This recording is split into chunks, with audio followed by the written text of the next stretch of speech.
The 27 Club is a term that signifies a tragic and eerie coincidence in the world of music and art, the untimely deaths of numerous celebrated talents at the age of 27. This phenomenon gained notoriety with the passing of legends like Jimi Hendrix, Janis Joplin, Jim Morrison, and later Kurt Cobain and Amy Winehouse. These artists, despite their brief lives, profoundly influenced their respective genres, creating timeless works that continue to resonate. Their deaths, often shrouded in mystery and marked by struggles with fame, substance abuse, and mental health, underscore the darker side of artistic brilliance. The 27 Club stands as a poignant reminder of the fragile line between creativity and self-destruction, behind a legacy of unanswered questions and a sense of what might have been. Jimi Hendrix, a brief life overview, early life and rise to fame. James Marshall. Jimi Hendrix was born on November 27, 1942 in Seattle, Washington.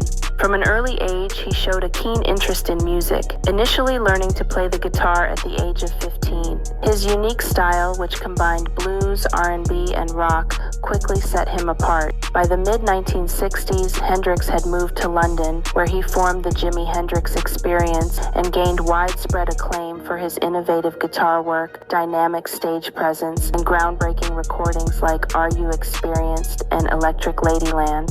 Peak of his career, Hendrix's career soared with hits such as Purple Haze, Hey Joe, and his iconic performance at the Monterey Pop Festival in 1967, where he famously set his guitar on fire. His rendition of the Star-Spangled Banner at Woodstock in 1969 remains one of the most celebrated live performances in rock history. Hendrix's use of feedback, distortion, and other effects revolutionized guitar playing, cementing his status as one of the greatest guitarists of all time.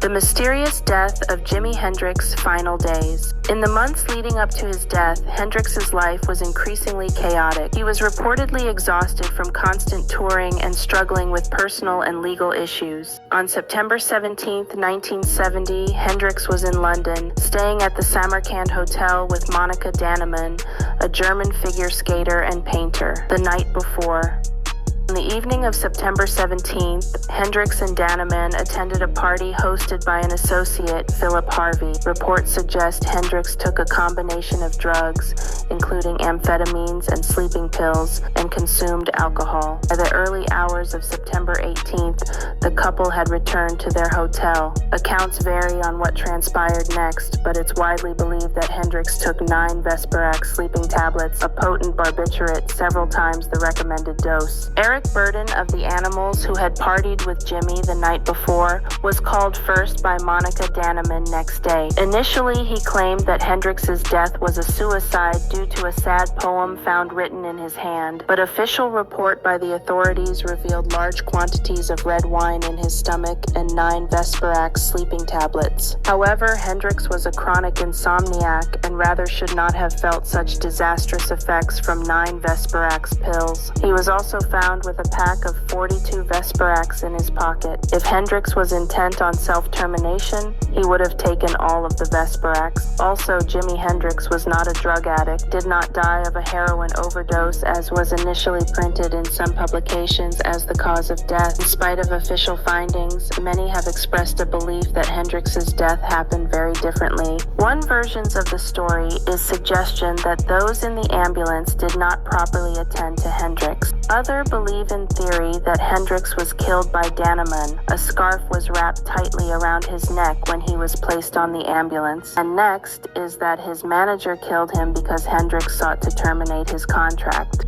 Jimi Hendrix murdered?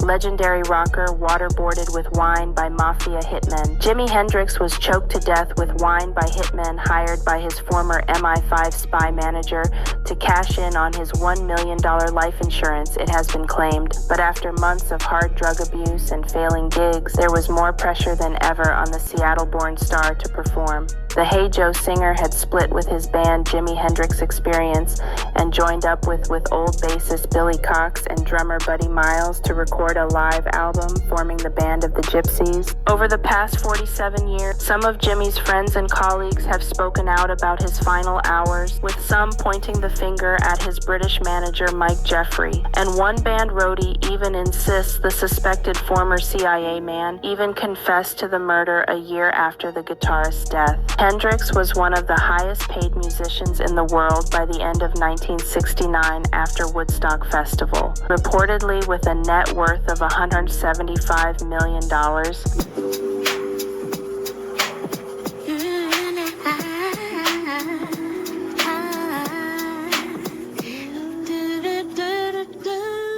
Tune into the Shakira history, stories told, a world of mystery,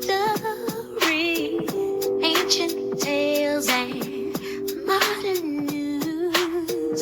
Subscribe now, you got